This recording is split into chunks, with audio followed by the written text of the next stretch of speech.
Okay, so you just went live. That's it. Hi, everybody, and welcome to I Like Cruise Ships, the YouTube channel, and welcome to a Go Live.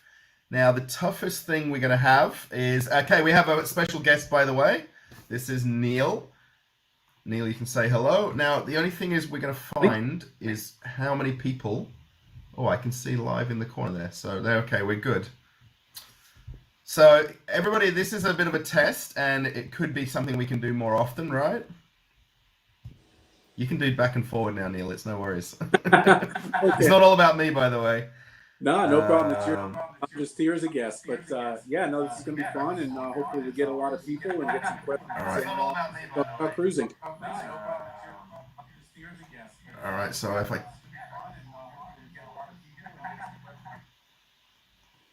Hello, can you hear me? Yeah, I can hear you. All right. Yeah. So I'm just... okay. So it's going to be really crazy for the first minute or two.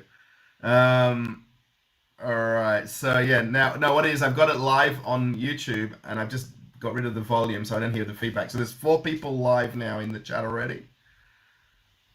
Buddy? So yeah, we just don't know who the 4 people are. All right, so we're going to talk about cruise ships. So if anybody's watching this live, of course, that's perfect. And if you're watching it the week later or 2 weeks later, I guess you can follow along, and our hit and misses at the beginning here. And we're going to talk about cruise ships. Now, Neil, of course, you're live on the channel with us here. Now, just maybe give us a little bit of a brief overview of yourself. Maybe not about yourself, but about cruising. So right now I'm currently in Northeast Pennsylvania, and I know Russell is over there in Australia, so a little bit of time difference. But I am just an avid cruiser. I've taken over 30 cruises in my lifetime, with the last 17 of them being exclusively on Carnival. And I've got 6 more currently booked over the next 2 years. I just love everything about cruising. It's my favorite type of vacation, and I love to talk about cruising. And when I'm not cruising, I like to plan cruises. Nice. Wow, you said 8 cruises booked. 8 or 6 or 8? 6 right now. 6 cruises. Wow. Now, so we've got 11 people. Well, there's now 11 people live in the chat. So I'm just going to say a quick hello to Dakota. So I'm not too sure all the people. Sorry. That's my daughter. Oh, that's your daughter. Oh, wow. Oh, there we go. And she married the guy that has the airport in Atlanta? No, that's not.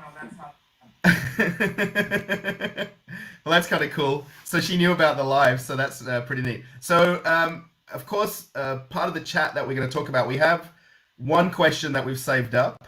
And actually, Vincent, I just see now, is coming to the chat. Oh, New York City in the house. There we go. Sorry? I'm originally from the Bronx.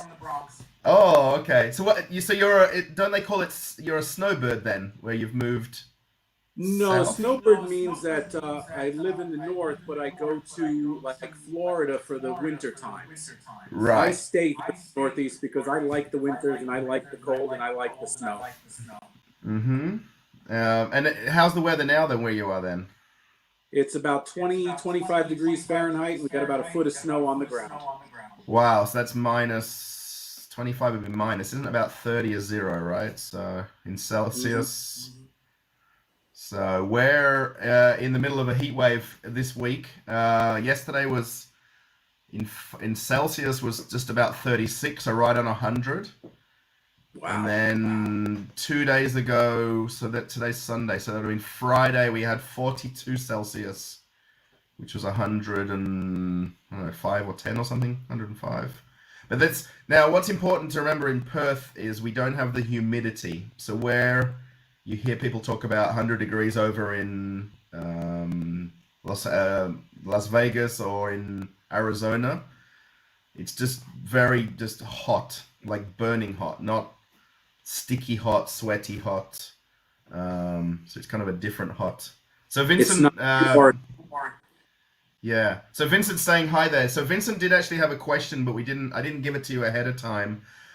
He watched the video that I posted yesterday about the Behind the Fun, and one of his questions was about on Royal Caribbean, you can take cameras on the tour, but on Carnival you can't. I think you can take them but not take photos. I think was that right?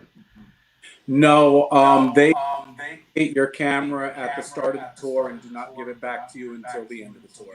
They don't even let you carry the camera, okay, or even have it in your hand or anything. Or I mean, do you know probably why, other than maybe a security aspect of They it? told us it's because we're visiting sensitive areas like the engine room control and the bridge that they don't want photos of those. But it's kind of ironic because you see John's videos from the bridge all the time. And I actually just saw a video from one of the engineers from the control room posted. So it's kind of a little bit of a weird thing, but it's not like they don't have a photographer following you around taking pictures, trying to sell you pictures. They just don't want the guests taking any photos of crew areas. I think a lot of it maybe has to do with the fact that we do walk through crew areas, like the crew mess and the crew laundry areas and the training rooms. And they probably want to keep that private because that is, crew areas and that's their private time. Yeah, no, I understand. I mean, yeah, I've seen other engineers take photos of themselves, like selfies and stuff, in the engine control room, and you can see instrumentation behind. I mean, would somebody use that maliciously, like zoom in and look at things and work out things? I don't think so, but You'd hope not, but you never know nowadays. yeah, right. Yeah, I mean, I know from working on the ships, there's not a blackout of taking photographs.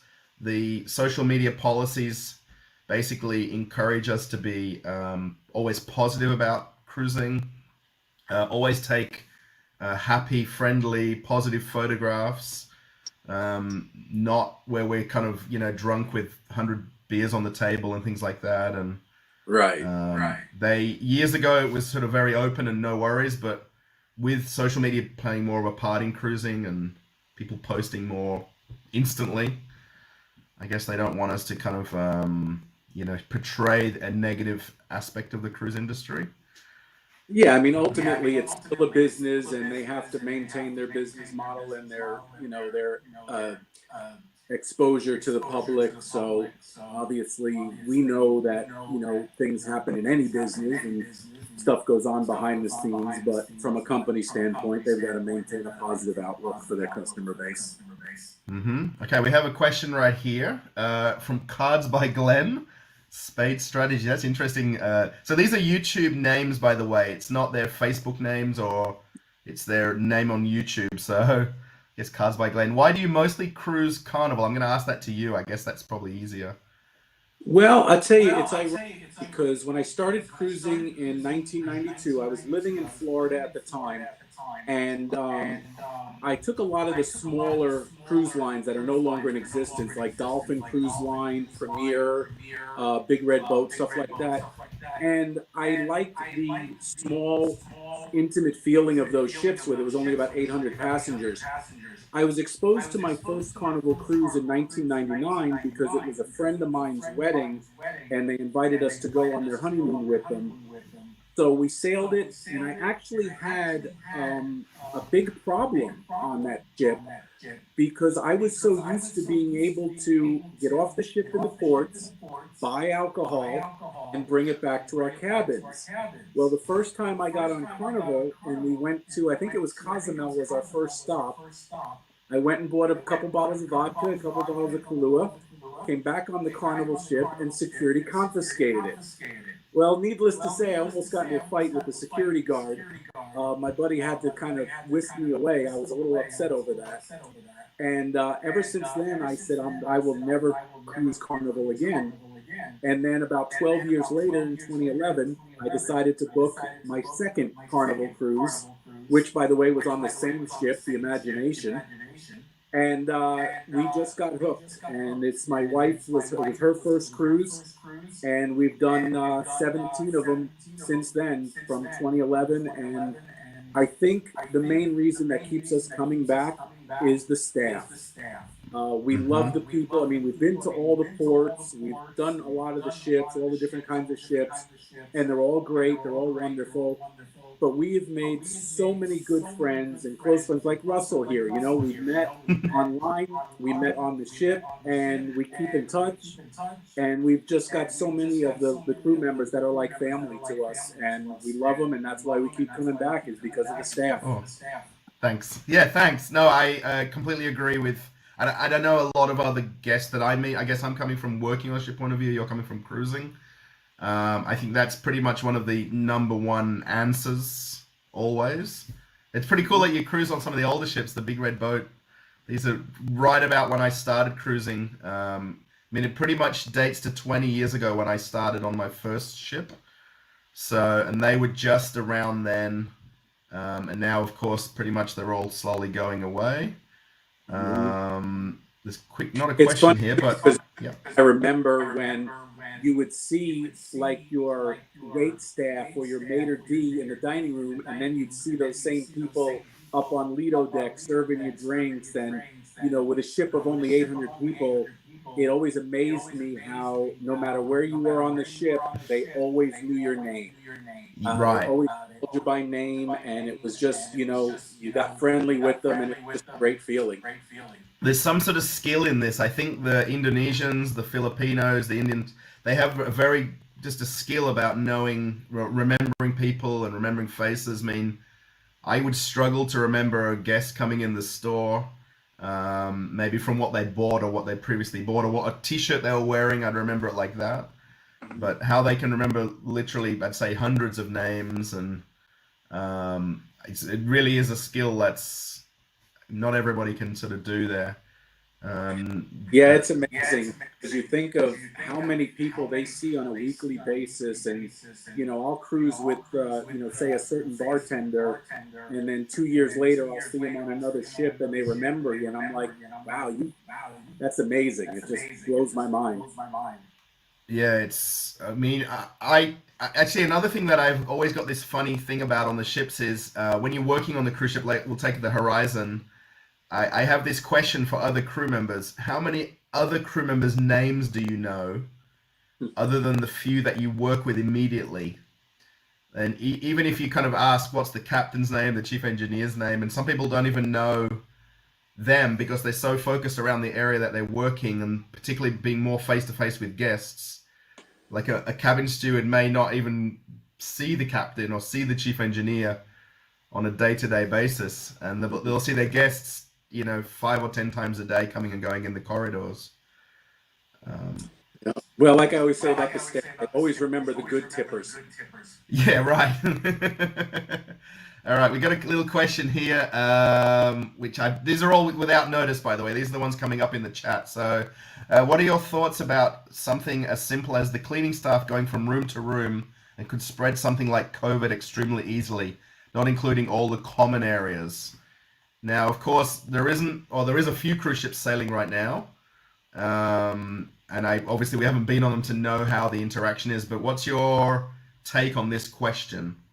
So I had a feeling that somewhere along the line tonight we'd be talking about COVID and so forth.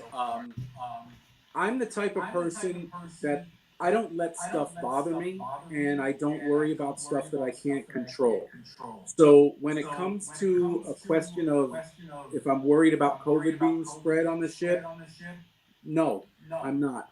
I will take whatever precautions that they mandate me to do, even if I don't like wearing a mask or whatever it has to be. If that's what I have to do to cruise, I will do it. But in no way, in any way, shape, or form, do I ever let fear dictate my fun. And if it's something that we all going to have to live with, and I'm the type of person that, you know what, if I get it, I get it. I'll deal with it. I know it's a horrible thing for some people that have underlying conditions and so forth. But if you're asking me personally, from my view, it's not going to stop me in the least. I'm going to be Yeah, on that ship. I'll be the first one on, and I'm going to have fun. yeah. I've seen a few posts recently on social media about, I mean, cruising is being sort of so, they're trying to not bring cruise ships back at all because of having to implement new policies and the possibility of it happening because of the Diamond Princess. In Australia, we had the Ruby Princess, and then there was a couple of ships that came back to America. And they sort of talk about how critical it is for cruise ships, but yet airlines are still flying. There's people still getting on planes every day, um, and how that's not important, let's say, as much as cruising is. I mean, obviously, we're talking about cruising, so the focus is around what we're interested in. But Yeah, it one how they come up with some of the stuff like, okay, so you can't do a cruise more than 7 days. So does that mean COVID only starts on the eighth day, or you can stay? You have to stand 6 feet apart. So if we're 5 foot 11 inches apart, am I going to catch it? I mean, it's crazy to think. And somebody actually posted something on Facebook the other day that I found very interesting about you talked about flying. When we're at the airport getting on a plane, we have to stand 6 feet apart in line checking in, but we're sitting 3 inches from each other on the plane. right, yeah, I mean, in It's Australia, crazy. I mean, I haven't flown anywhere literally since I've come home now, but only yesterday and the day before they've had an emergency meeting of Parliament, if you like, and the heads of the different states. And now they're going to introduce the on international arrivals to have negative tests before you board the plane, and to introduce the use of masks in all flights in Australia and arriving into Australia, which they hadn't done that previously. Mhm. Because pretty much our only cases in Australia are coming through in hotel quarantine. If you were flying in to Australia from anywhere international, you're immediately put in a 14-day automatic hotel quarantine. There's no ifs or buts. You're taken from a bus to the hotel. 14 days, you get tested on the 11th day. And then if you've got a negative test, then you are released on the 14th day. On this, only on international arrivals into the country. Yeah. And my It's state, yep, sorry. no, I was gonna say it's something that we're all going to have to deal with for a while, and it's the reality of the world that we're in right now. But hopefully, with the vaccines rolling out, and that this year will start improving, and the cases will go down, and we can get back to some type of normalcy. It's just we're hoping that companies like Carnival and the other cruise companies that we love will be able to survive this enough to come out on the other side. Right. No, absolutely. I mean, that's for everybody. I guess even from working on the ships, for everybody to get back to working on the ships. Daryl's just said here, I would think that you would remember the captain's name. I don't know, when you go on the cruises, do you know, okay, the captain, maybe okay, hotel director, how many of them would you remember from, I guess from the Horizon, you'd know Pierre because you knew him from other ships. Yeah, we knew Pierre and we knew Captain Luigi. Um, and to be honest with you, I probably don't remember a lot of the captains' names. Yeah. We see them in passing. A lot of times we don't make it to the captain's toast because Mm-hmm. we have early dining and it kind of falls right in the middle of early dining. So a lot of times we don't make the captain's toast. It's not one of those things where I guess I really look for because you don't really interact with the captain much on the ship like you do, say, the cruise director or the staff or Right. something like that. I mean, I know they're all talented people and they're all nice people, the ones I've met, but I don't think I could name just the one. I know. Yeah, I'll tell you just a quick funny thing. You said talk about Captain Luigi there.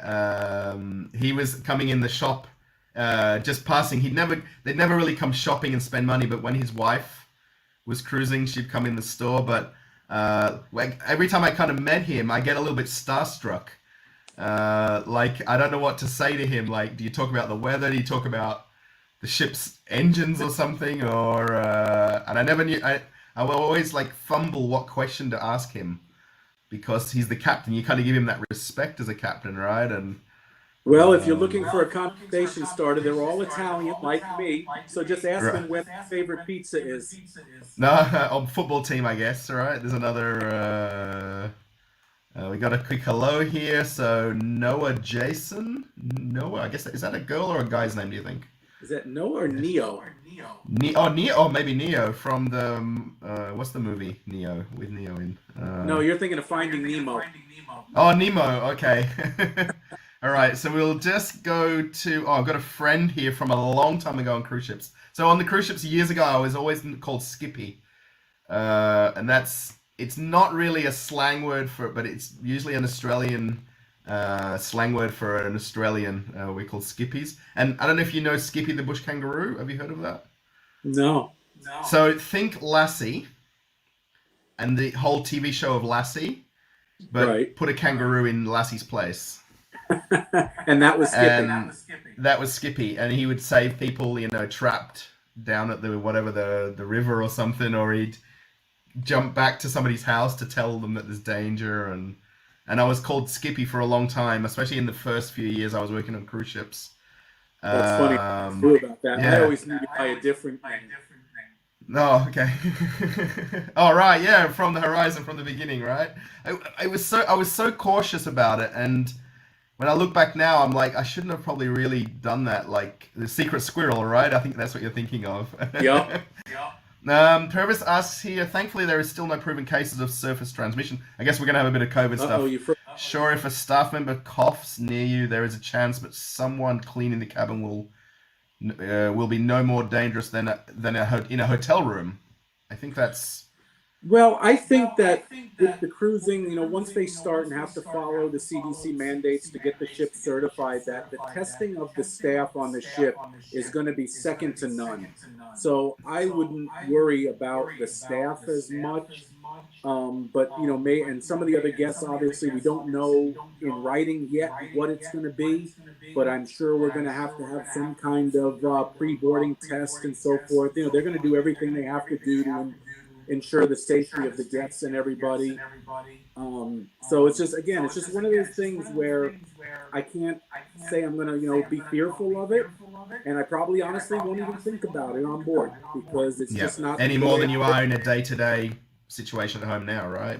I mean, I still travel. I travel a lot for work. I fly. I stay in hotels. So it's just that's just me. I just live my life and do what I got to do. Mm-hmm. Let's go to the next question here. Again, hopefully we'll get to some other questions. Do you think it will be mandatory to have a vaccine shot before cruising? That's a question that comes up a lot, and it's one of those things where I don't know if they can actually make it mandatory from, at least in the U.S., from a legal standpoint. Yeah. But it's one of those things where, like, I've never gotten a flu shot in my life. I don't plan on getting the COVID vaccine, and it's not because I'm an anti-vaxxer or anything like that. It's just me. I just never gotten one. But if the cruise ship tells me that I have to have the vaccine to get on, good. I'm going to go get the vaccine. Yeah, I mean, I don't think, let's say, the entire country, if you kind of just count America, would be probably vaccinated before cruise ships will come back to sailing.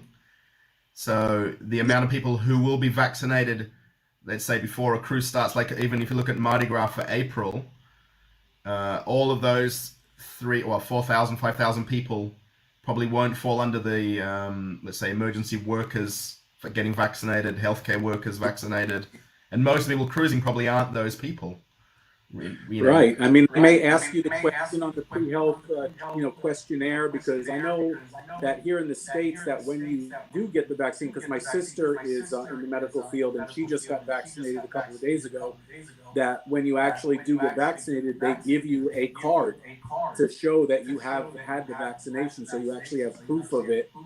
If she ever gets asked or, boarding a plane or ship or whatever, if that's going to be a question, that she can prove that she has gotten the vaccination. Sure. Yeah. I don't know from Australia's point of view, they've not spoke anything about what's going to happen with cruise ships in Australia. I think last week Qantas started selling flights to America and England, which is like the two, let's say, hot spots at the moment. And they've mentioned I think it was P&O or Princess have started advertising a little bit more to promote like low cost deposits. Mm-hmm. And I think these sort of industries like the airlines and the cruise industry, they want to get back to, let's say, not say normal, but they want to get people back interested in cruising and flying in Australia. So they can't just sort of switch off and just wait until it starts again. They need to still bring money into the businesses and.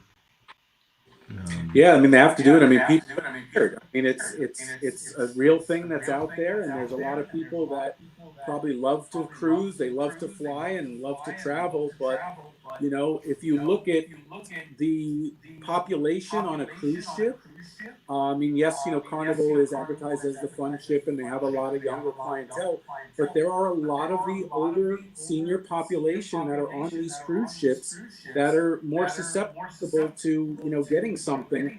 So, as much as they love to cruise, they just may not be physically able to, or too scared to, because they're concerned about their health, which is, rightly so. Yeah, no, I understand. All right, we've got another question here. What is the biggest change that you are not looking forward to? Masks. I hate wearing masks. And it's going to kill me to be on a ship wearing a mask, number one. And number two, it's going to kill me to see the crew wearing masks, Yeah. because a smile is the best part about cruising. And to have to see everybody mask up is really going to be sad for me. Um, Again, it's one of those things. If we have to do it, we have to do it. But I'm just not looking forward to masks on a ship. Yeah, I mean, I guess I'm going to answer it the same. Well, I'm not going to answer it, but I'm going to say it the same way. I mean, to see every crew member wearing a mask will look very strange. I mean, to see, let's say some guys that are painting outside wearing them because they have to, like, PPE style wearing a mask, or maybe an occasional person in the galley who's, I don't know, getting smoke or everything from the barbecue, but to see every crew So member wearing them. I'll tell you one example. When one of our cruises got canceled over the summer, and we decided to take a little vacation, and we went to Las Vegas. Now, we went to Las Vegas in July. They were not doing any shows. All of the restaurants were at limited capacity, but the casinos were open. But, like, we sat at a blackjack table, and where there normally would be seven people at the blackjack table, they could only have three. And they had all Oh. the glass partitions, and the dealers were wearing masks. And it's like, we love to play because it's fun, and Hmm. to have to sit there behind plexiglass and not, be able to interact with the dealer because you're wearing masks. That's kind of the way I feel like if I'm going to be on a ship and I'm going to be sitting at the alchemy bar, which I do a lot, to see my outfit back there with a mask on, it's just going to suck.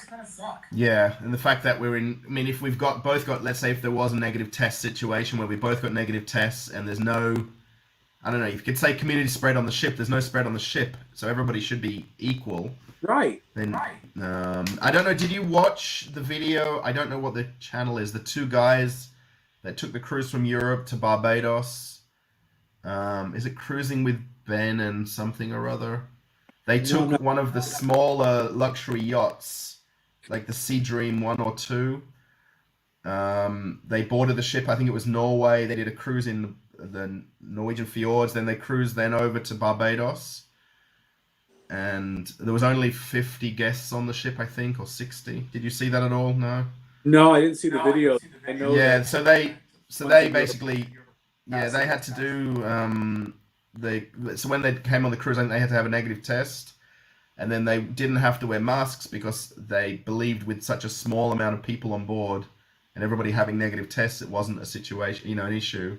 And when the ship got to Barbados, it did the first next cruise, which was around the Caribbean islands. This is going back about 2 months ago. Hmm. And then a family joined the ship in Barbados and then brought the COVID to the ship, to a luxury yacht. And then that was the end of that so quickly, you know what I mean? They had to cancel the cruise. Wow. But I mean, like the Diamond Princess in Japan originally, I mean that was brought on the ship as well. So it's not originating on the ship. It's been brought on the ship, like GI when they've had GI outbreaks on ships. Yep. I know the cleanliness and how much continual cleaning of galleys and food service areas goes on, that it'd be difficult to create a disease on the ship, if you like. If you want to call it a disease. Yeah, it's hard to Lots of questions actually there. have it originate on the ship. Like you said, it would have to be brought on. And that's why I'm really confident that, Carnival and the other cruise companies are going to be rigorous in testing and, as far as their staff goes. So I'm certainly not worried about the staff. But like you said, if it's going to happen, it's going to happen from the guests that's going to start it. And they may test negative and be asymptomatic, and you never know. And Yeah. it's possible. I mean, anything is Yeah. possible, but we always hope for the best. All right. So the next is any idea if any of the ships have done any test cruises? If so, are you privy to any of the results? I don't know if you have watched anything from the news or. So I know that Carnival has not done any yet, and I know that Royal Caribbean was actually looking for volunteers. They had it on their website about a month ago. They were asking for volunteers to do their test cruises, but I don't know if they've actually done them yet. Right. I mean, and then actually okay, not privy to, but this thing's on the news and things like that. There is is it the Spectrum of the Seas in Singapore? Am I thinking of the Quantum of the Seas?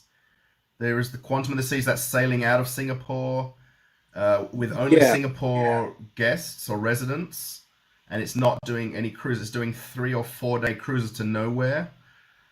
That's now been going on for, I would say, probably a month or so. And then I don't know if you follow on Facebook Singapore Cruise Society. Have you heard of that? No, You don't should know that. look them up. Look up that Facebook page. Yeah, anybody who's watching now, I guess, look up Singapore Cruise Society. I'm not sure who it is or how they get all their posts and photos and videos, but they're very good. But I think whoever that is booking a few of these back-to-back cruises to nowhere. I guess they're from Singapore. And they post a lot of photos of ships in Singapore, in the harbor, in the bay, and things like that. And I think their second cruise had a possible, I think, a negative test, positive test for one person. And then they panicked, and it was viral on the news for a day or two. And then it turned out they retested him, and then he was negative. And I think the cruise line and then the government in Singapore basically moved very swiftly to get the cruise ended, get the people off the ship, clean the ship, go on the next cruise, because it wasn't a case that was, let's say, spreading, if you want to talk about it like that, I don't know. It's hard to understand why the cruising industry is such under the microscope when you've got airlines where they're more tightly packed. And I understand that you're on an airplane for a couple of hours versus being on a ship and going to different ports. It's difficult because there's just so many factors involved with cruising when it comes to various countries, ports of call, and different people and cultures and nationalities that are on the ship. It's just a melting pot. So to have to coordinate all that stuff has got to be a nightmare. One of the things that has been rumored around, I think that may happen is if the ships do start up again and go to the Caribbean, for instance, they're looking at only having cruise line approved tours and excursions, and not letting people off to go freely in the islands. I don't know, what's your opinion of that? I think, of course, it won't be positive, but Yeah, so I know that the cruises in Europe, that they've done that, and that's the models that they're doing right now. And I believe that is also part of the CDC recommendations here in the States.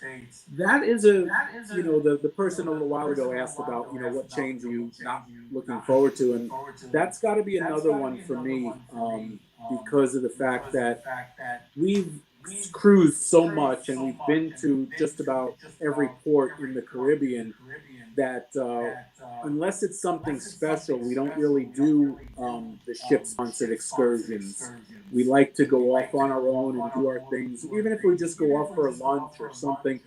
But look at a port like, say, Amber Cove, where you've got the pool and everything right there that you really don't even need to take an excursion. We like to spend the day at the pool at Amber Cove, right. or even Turk, or walk up the beach to Jack Shack, or hit the pool at Margaritaville.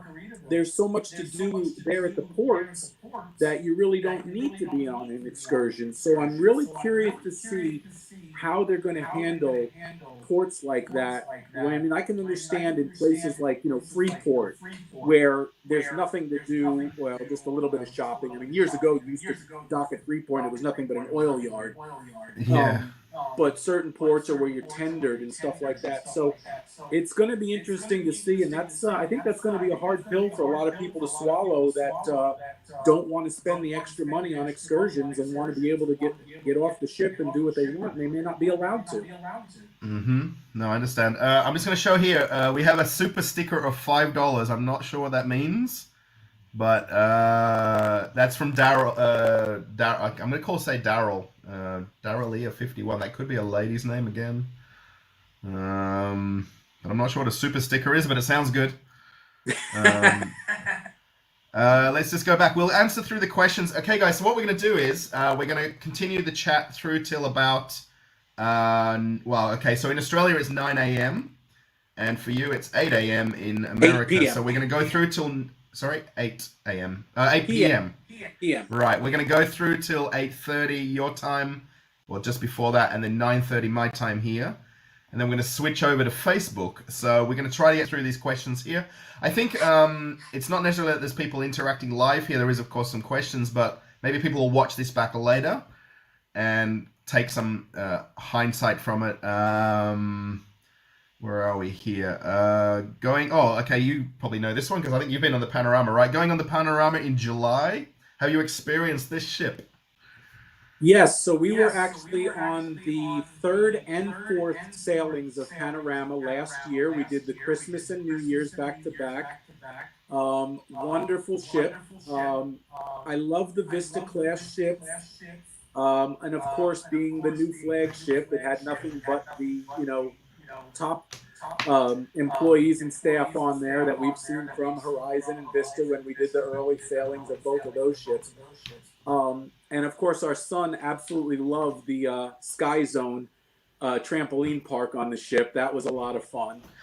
Yeah, right. So just before you keep going there for a minute, so the difference between Horizon has got the IMAX. I put my headphones in. Someone said there was an echo.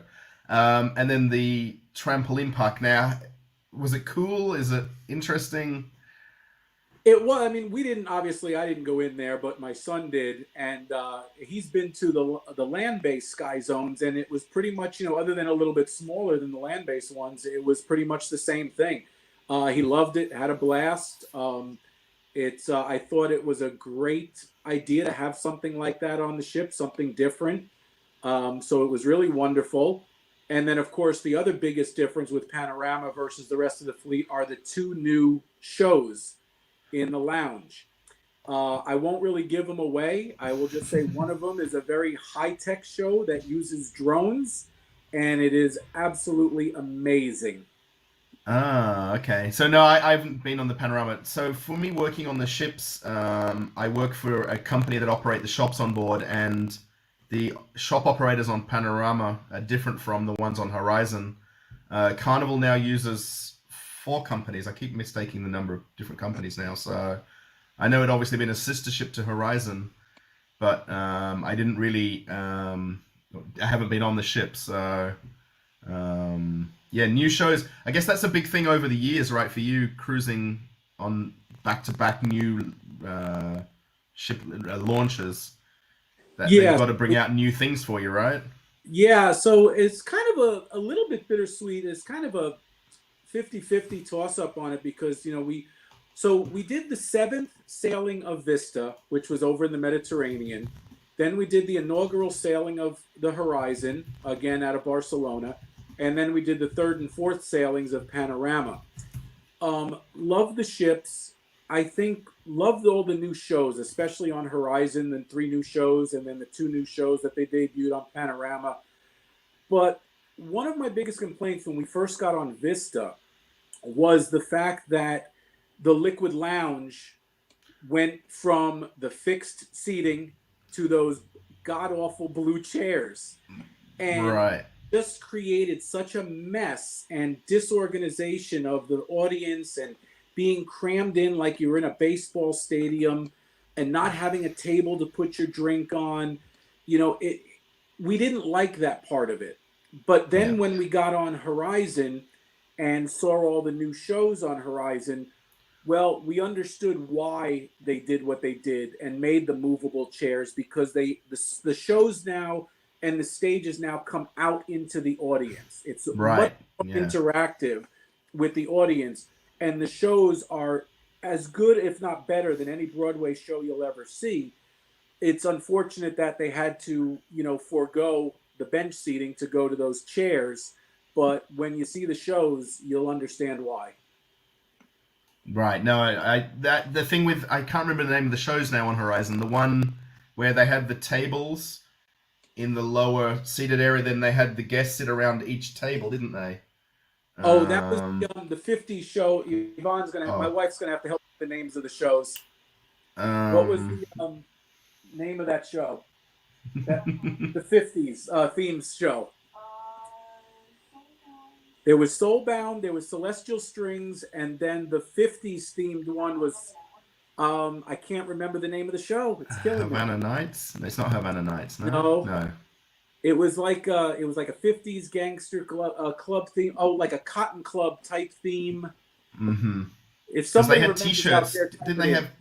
Yeah, right. Yeah, they had T-shirts that you could. They gave you T-shirts that you Yeah, could take with you, and then people didn't know if they were for free or not. Or yeah. when they had the inaugural cruise, oh well, I guess the pre-inaugural, let's call it, for Horizon, they had a crew show, and they brought all the crew into the lounge ahead of that show, and everybody sat everywhere except on those seats. Vintage Pop. That's the name of That's it. it, vintage pop, yeah. So, and they allowed only, they had a rule, like they called out who's the longest working in the dining room, who's the longest working in the engine room, and all the departments put their hands up, and this guy, and that guy, and this guy, and they got to sit on those seats for the crew members' viewing of that show, and got picked because I was the longest in the shops.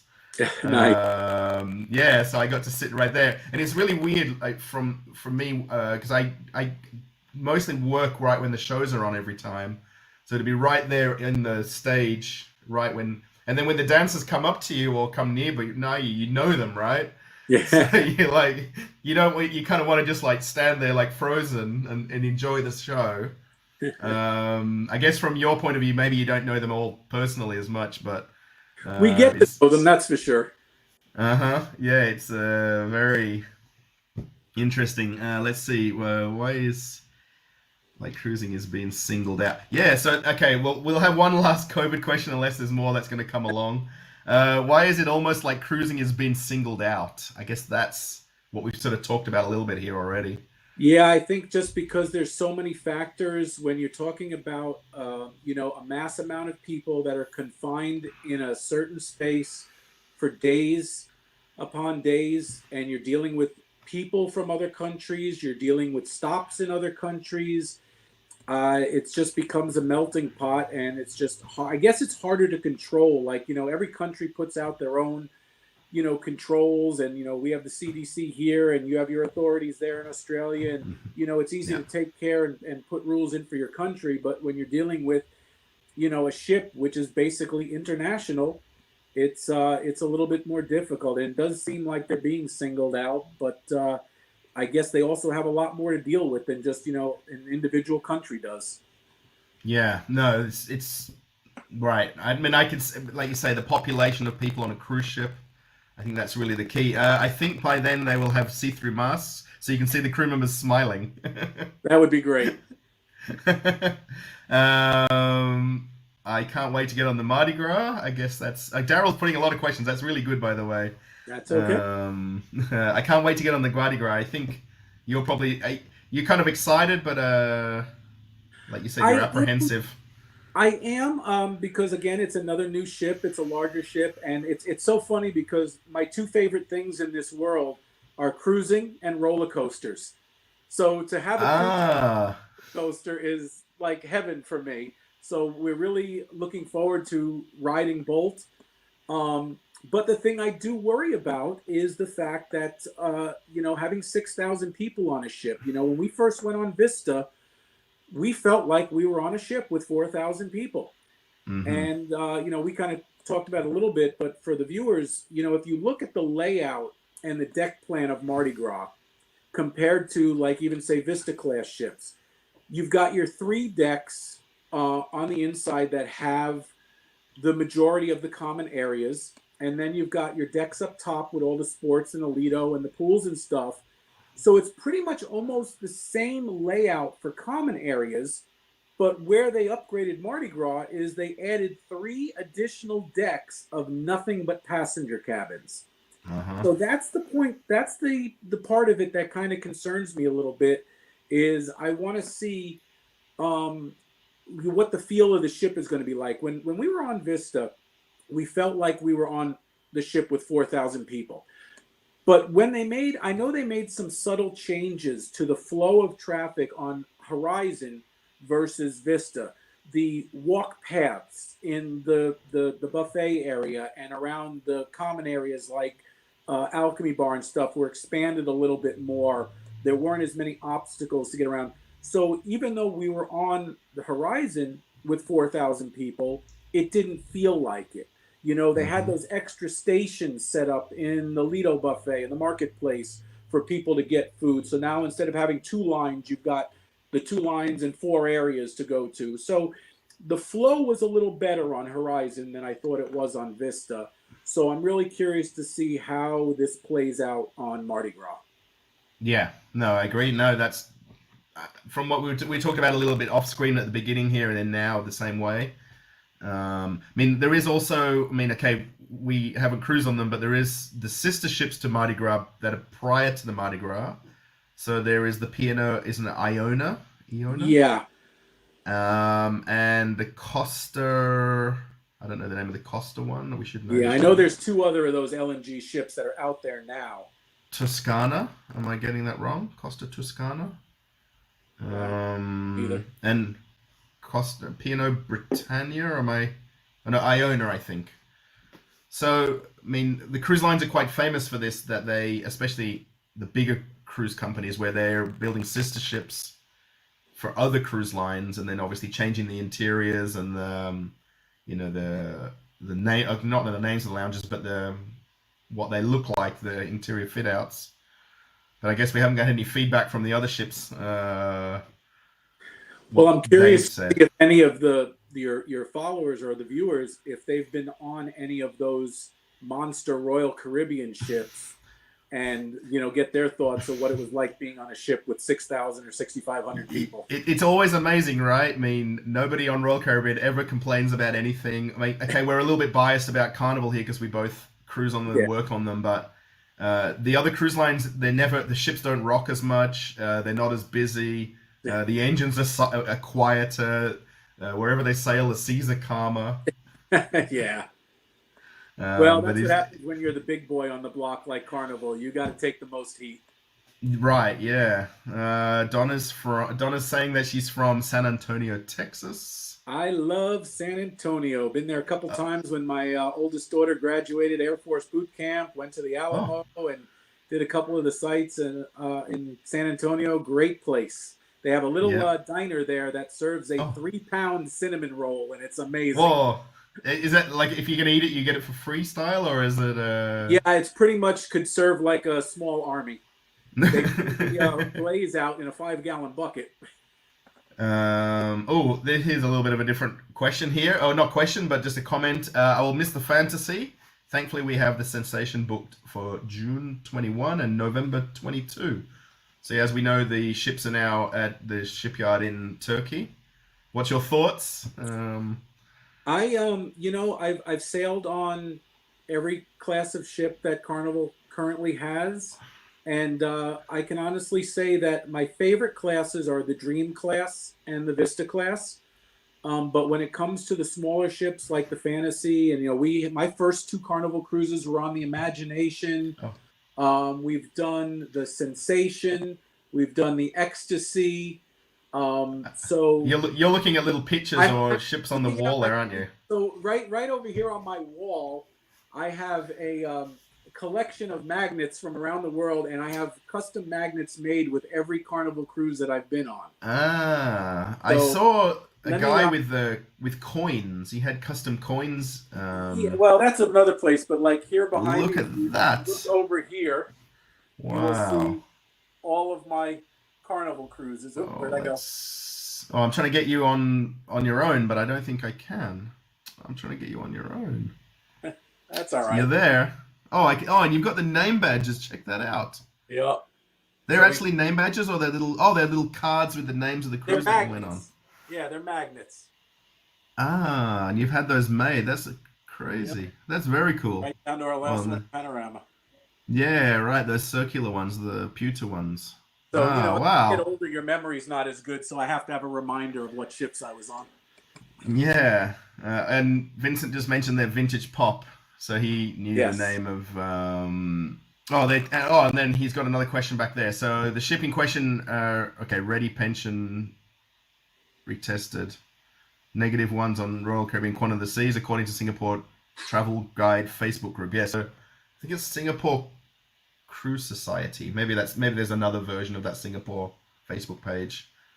Yeah, it was viral news for like one day because they panicked that it would spread on the ship and become one of these Diamond Princess, Ruby Princess cases where there was hundreds of people infected on the ship. The one in Australia, the Ruby Princess, that was right about when I got home, and one of the mistakes, if you want to call it that, was was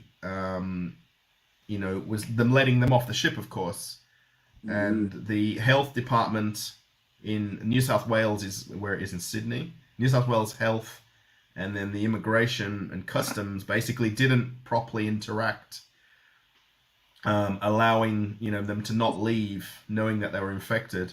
Then they got off the ship. They went about. They travelled interstate, and then that's how, at the time, a lot of the cases increased in Australia because of that. I mean, would it have been less case in Australia if they didn't travel? I mean, I don't know, but I mean, at the moment Yeah. we've got like one or two cases and Australia's panicking, not hundreds or thousands. Unfortunately, it's just one of those things where we're just going to have to all learn together. John had talked about this months and months ago about, there's no playbook for this. We've never, the last time, there was a pandemic like this in the world, it was 100 years ago. So, we're learning as we go every day. And I know people get frustrated because they want news, they want information, they want to know when, but this is new to 8 billion people in the world, so we just got to deal with it on a day-to-day basis. Yeah. So Yelena says here, I don't know if this is one of your friends. If you know Yelena, in Europe, vaccination is not mandatory as of now. But who wants to travel on board and between countries must have vaccination passport cards with proof of immunization. I think she's maybe referring to if you went to on a cruise with multiple countries, would each country have a different rule if you got off in the port? Yeah, and that's kind of what I was thinking too when we talked about, because it's such a multicultural thing that we do with cruising, that each country is going to have their own laws that we're going to have to abide by. So it I don't know any more than the regular average person does, that maybe it's going to be a requirement to get on a cruise that you're going to have vaccination. Yeah. But who knows? We won't know until it's official. But like I said, I'm not I'm not going to let it stop me. I mean, if they say I have to have a vaccination, then I'm going to go get the vaccination. It's Yeah. I whatever I guess got the to do. biggest issue could be at the time is, are you able to get one? I mean, versus are they offering it to people of age, of, what their work status is? I Yeah, mean, that's a good point, because right now, obviously it's going to high risk people, the seniors, the first responders. But like here in the States, they're saying that it probably won't be readily available to the general public until probably the fall of 21. So, yeah.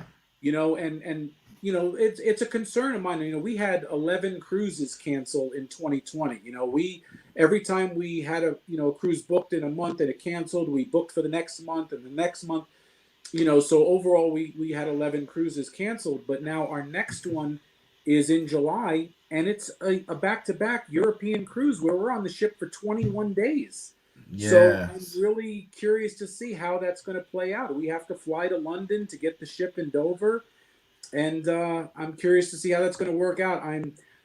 cautiously optimistic that the Europe season for Carnival is still going to happen, but it wouldn't surprise me if it didn't. Yeah.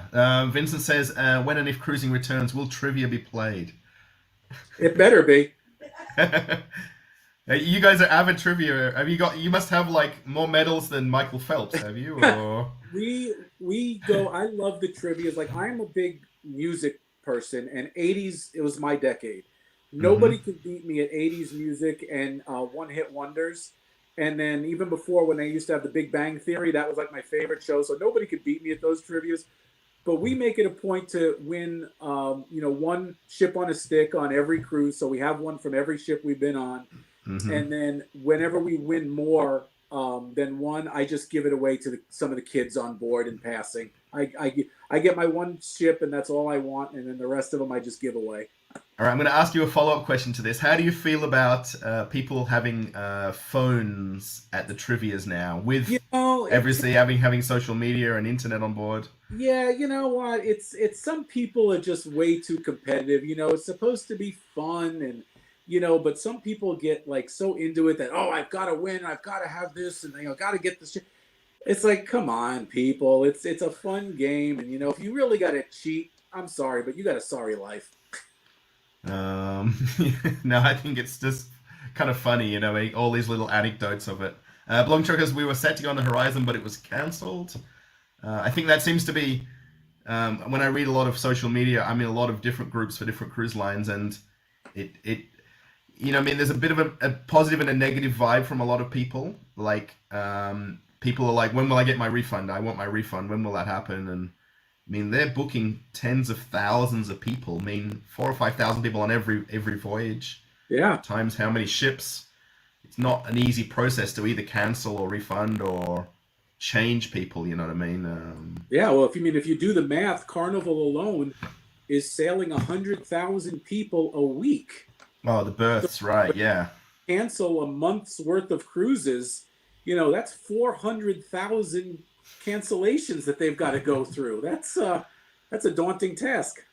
Yeah, and then if I mean, I would imagine they've got a lot more people in their bookings department and doing this from the back of house, but they can't have thousands of people in these rooms. They would have so many people only Yeah, doing it, right? totally. Nobody's at the mothership in Miami.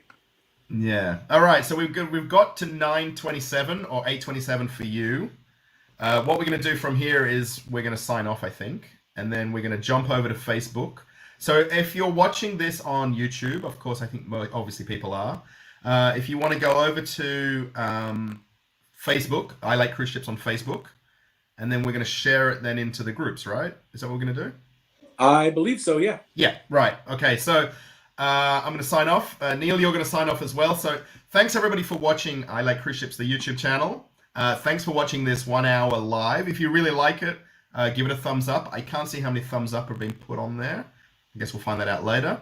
And of course, if you're watching it on replay, this is the Carnival one. Do you know that from cruising? Maybe you don't Uh, know.